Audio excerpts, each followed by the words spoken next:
ಕೆಲವೇ ಕ್ಷಣಗಳಲ್ಲಿ ಚೆನ್ನಮ್ಮರ ಪಾರ್ಥಿವ ಶರೀರವನ್ನು ಶಿಫ್ಟ್ ಮಾಡಲಾಗುತ್ತೆ. ಬೆಂಗಳೂರಿನಿಂದ ಹಾಸನಕ್ಕೆ ಕರೆದೊಯ್ಯಲಿದೆ ಕುಟುಂಬ. ಮಧ್ಯಾಹ್ನ 12 ಗಂಟೆಗೆ ಹೊಳೆನರಸೀಪುರಕ್ಕೆ ಅಂತಿಮ ಯಾತ್ರೆ ಹೊರಡುತ್ತೆ.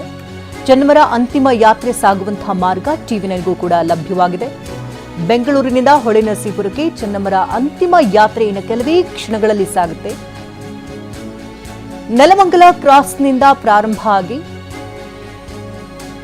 ಹೊಳೆನರಸೀಪುರದ ರೇವಣ್ಣ ನಿವಾಸದಲ್ಲಿ ಅಂತಿಮ ದರ್ಶನಕ್ಕೆ ಎಂಡ್ ಆಗುತ್ತೆ. ಅಂದರೆ ಈ 11:05ಕ್ಕೆ ಪ್ರಾರಂಭ ಆಗುತ್ತೆ ಅಂತ ಹೇಳಲಾಗ್ತಾ ಕೊಂಚ ತಡವಾಗಿದೆ. ಈಗ ನೆಲಮಂಗಲ ಕ್ರಾಸ್ನಿಂದ ಪ್ರಾರಂಭ ಆಗಿ ಸೋಲೂರು ಕ್ರಾಸ್ ಮಾರ್ಗವಾಗಿ ಮರೂರು ಹ್ಯಾಂಡ್ ಪೋಸ್ಟ್ ಮೂಲಕವಾಗಿ ಕುಣಿಗಲ್ ಕ್ರಾಸ್ನ ತಲುಪಿ ಅಲ್ಲಿಂದ ಬೆಳ್ಳೂರು ಕ್ರಾಸ್ಗೆ ತೆರಳಿ ಕದಬಳ್ಳಿ ಕ್ರಾಸ್ನ ದಾಟಿ ಹಿರಿಸಾವಿಯನ್ನ ದಾಟಿಕೊಂಡು ಚನ್ನರಾಯಪಟ್ಟಣಕ್ಕೆ ತಲುಪುತ್ತೆ.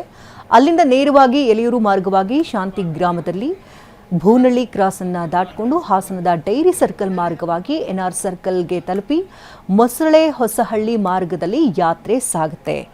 ಇಂದು ರಾತ್ರಿ ಹೊಳೆನರಸೀಪುರದ ರೇವಣ್ಣ ನಿವಾಸದಲ್ಲಿ ಅಂತಿಮ ದರ್ಶನಕ್ಕೆ ವ್ಯವಸ್ಥೆಯನ್ನು ಕೂಡ ಕಲ್ಪಿಸಲಾಗಿದ್ದು, ಹೊಳೆನರಸೀಪುರದಲ್ಲಿರುವಂತಹ ಚೆನ್ನಮ್ಮರ ಪುತ್ರ ರೇವಣ್ಣರ ನಿವಾಸ ಅದು. ಮಾವಿನಕೆರೆ ಶ್ರೀ ರಂಗನಾಥ ಸ್ವಾಮಿ ಬೆಟ್ಟದ ತಪ್ಪಲಿನಲ್ಲಿ ಅಂತ್ಯಕ್ರಿಯೆಗೆ ಈಗಾಗಲೇ ಎಲ್ಲ ರೀತಿಯ ಸಿದ್ಧತೆಗಳನ್ನು ಕೂಡ ಮಾಡಲಾಗಿದೆ. ನಾಳೆ ಅಂತ್ಯಕ್ರಿಯೆ ನೆರವೇರುತ್ತೆ. ಈಗಾಗಲೇ 4000 ಆಸನದ ವ್ಯವಸ್ಥೆಗಳನ್ನು ಕೂಡ ಈಗಾಗಲೇ ಕಲ್ಪಿಸಲಾಗಿದೆ. ಅಲ್ಲಿಗೆ ಬರುವಂತಹ ಅಭಿಮಾನಿಗಳು ಕೂಡ ಹೆಚ್ಚಿನ ದೊಡ್ಡ ಮಟ್ಟದಲ್ಲಿ ಸಂಖ್ಯೆ ಬರುತ್ತೆ.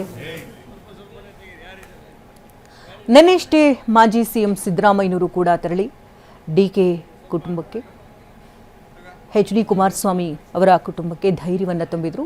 ಈತ ಸಿಎಂ DK ಶಿವಕುಮಾರ್ ಕೂಡ ತೆರಳಿ ಹೂಗುಚ್ಛವನ್ನು ಅಲ್ಲಿರಿಸಿ ದೇವೇಗೌಡರಿಗೆ ಸಾಂತ್ವನವನ್ನು ತುಂಬಿದರು. ಸಕಲ ಸರ್ಕಾರಿ ಗೌರವಗಳೊಂದಿಗೆ ಈ ಅಂತ್ಯಕ್ರಿಯೆ ನೆರವೇರುತ್ತೆ ಅಂತ ಕೂಡ ಮಾತನಾಡಿದರು. ಒಂದು ಕಡೆ ಮಾಜಿ ಸಿಎಂ ಸಿದ್ದರಾಮಯ್ಯನವರು, ಇನ್ನೊಂದು ಕಡೆ ಹಾಲಿ ಸಿಎಂ. ದೇಶದ ಮಾಜಿ ಪ್ರಧಾನಮಂತ್ರಿಗಳಾದಂಥ ದೇವೇಗೌಡರ ಜೀವನದ ಒಡನಾಡಿ ಸಂಗಾತಿ ಮಾತೋಶ್ರೀ ಚೆನ್ನಮ್ಮ ದೇವೇಗೌಡರು ಇವತ್ತು ದೈವಾಧೀನರಾಗಿದ್ದಾರೆ.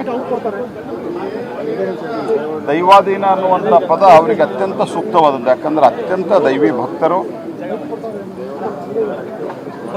ಮಕ್ಕಳು ಸ್ವತಃ ಅವರ ಸಂಗಾತಿ ದೇವೇಗೌಡರು ಮಂತ್ರಿ, ಮುಖ್ಯಮಂತ್ರಿ, ಪ್ರಧಾನಮಂತ್ರಿ, ಅವ್ರ ಮಕ್ಕಳು ಮಂತ್ರಿ, ಮುಖ್ಯಮಂತ್ರಿ, ಪ್ರಧಾನಮಂತ್ರಿ ಎಲ್ಲ ಆದರೂ ಸಹಿತ ಒಬ್ಬ ಸಾಮಾನ್ಯ ಗೃಹಿಣಿಯಾಗಿ ಇಡೀ ಕುಟುಂಬವನ್ನು ಯಾವ ರೀತಿ ನಿರ್ವಹಿಸಬೇಕು ಅಂತನ್ನುವಂಥದ್ದು ಇಡೀ ಸಮಾಜಕ್ಕೆ ತೋರಿಸಿದಂಥ ಒಂದು ಆದರ್ಶ ಗೃಹಿಣಿ ಅವರು.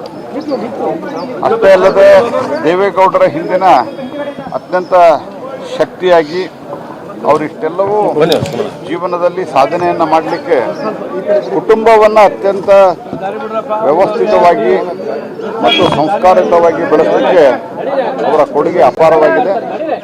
ದೇವೇಗೌಡರಿಗೆ ಒಂದು ಬಹುದೊಡ್ಡ ಆಘಾತ ಅವರಿಗೆ ಮತ್ತು ಅವರ ಕುಟುಂಬಕ್ಕೆ ಆಗಿದೆ. ವಿಶೇಷವಾಗಿ ದೇವೇಗೌಡರಿಗೆ 70 ವರ್ಷಕ್ಕಿಂತ ಹೆಚ್ಚು ಸಂಗಾತಿಯಾಗಿದ್ದಂಥವರು. ಆತಿಥ್ಯಕ್ಕೆ ಮತ್ತೊಂದು ಹೆಸರು ಅವರಾಗಿದ್ದರು. ಬಹುತೇಕ ಇವತ್ತು ಏನು ಕಾಂಗ್ರೆಸ್ಸಿಗೆ ಪರ್ಯಾಯವಾಗಿ ದೇವೇಗೌಡರು, ರಾಮಕೃಷ್ಣ ಹೆಗಡೆ ಅವರು, ಬೊಮ್ಮಾಯಿ ಅವರು, ಇವರೆಲ್ಲ ಒಂದು JH ಪಟೇಲರು, ಇವರೆಲ್ಲ ಒಂದು ಪರ್ಯಾಯ ರಾಜಕಾರಣವನ್ನು ಮಾಡಿದರು. ಅದರಲ್ಲಿ ದೇವೇಗೌಡರ ಪಾತ್ರ ಬಹಳ ಮಹತ್ವದ್ದಿತ್ತು. ಇಂಥ ಎಲ್ಲ ಸಂದರ್ಭದಲ್ಲಿಯೂ ಸಹಿತ ಮನೆ ಮತ್ತು ಮನೆಗೆ ಬರ್ತಿರುವಂತಹ ಅವತ್ತಿನ ಜನತಾ ಪರಿವಾರದ ನಾಯಕರನ್ನ ಅತ್ಯಂತ ಗೌರವದಿಂದ ಒಂದು ಆತಿಥ್ಯವನ್ನು ಕೊಟ್ಟು ಅವರಿಗೆ ಊಟವನ್ನು ಬಡಿಸಿದಂಥ ಮಹಾ ಪುಣ್ಯಾತ್ಮರವರು. ಅವರು ಕಾರಣದಿಂದನೇ ದೇವೇಗೌಡರಿಗೆ ಇಷ್ಟೊಂದು ಹಂತದಲ್ಲಿ ಅವರ ಯಾವುದೇ ರೀತಿಯ ನಿರ್ವಿಘ್ನವಾಗಿ ಮೇಲಕ್ಕೆ ರಾಜಕೀಯದಲ್ಲಿ ಹೋಗಲಿಕ್ಕೆ ಸಾಧ್ಯ ಆಯಿತು. ಅವರ ನಿಧನದಿಂದ ಇವತ್ತು ದೇವೇಗೌಡರಿಗೆ ಭಾಳಷ್ಟು ಆಘಾತ ಆಗಿದೆ. ದೇವೇಗೌಡರ ಜೊತೆಗೆ ಸನ್ಮಾನ್ಯ ಕುಮಾರಸ್ವಾಮಿ ಮತ್ತು ಅವರೆಲ್ಲ ಕುಟುಂಬದವರ ಜೊತೆಗೆ ನಾವೆಲ್ಲರೂ ಇರ್ತೇವೆ. ಅವರಿಗೆ ಆಘಾತ ಸಹನ ಮಾಡೋ ಶಕ್ತಿ ಕೊಡಲಿ ಅಂತ ಹೇಳ್ತಾ ಇವತ್ತು ಭಾರತ ಸರ್ಕಾರದ ಪರವಾಗಿ ಸನ್ಮಾನ್ಯ ಪ್ರಧಾನಮಂತ್ರಿಗಳ ಪರವಾಗಿಯೂ ಸಹಿತ ನಾನು ಇವತ್ತು ಅವರಿಗೆ ಶ್ರದ್ಧಾಸುಮನಗಳನ್ನು ಅರ್ಪಿಸಿದ್ದೇನೆ.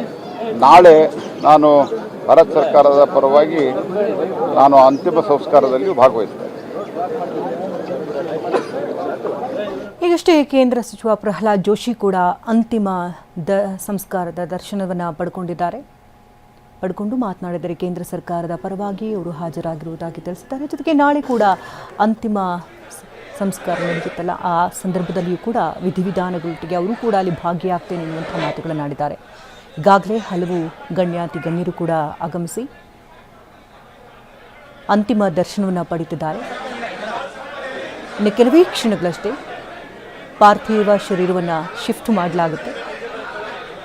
ಇಲ್ಲಿಂದ ನೇರವಾಗಿ ಹೊಳೆನರಸೀಪುರ ಮಾರ್ಗಕ್ಕೆ ತೆರಳುತ್ತೇನೆ. ಕೆಲವೇ ಕ್ಷಣಗಳಲ್ಲಿ ಇಡೀ ಕುಟುಂಬ ಒಂದು ಕಡೆ ದುಃಖ ತಪ್ತವಾಗಿದೆ.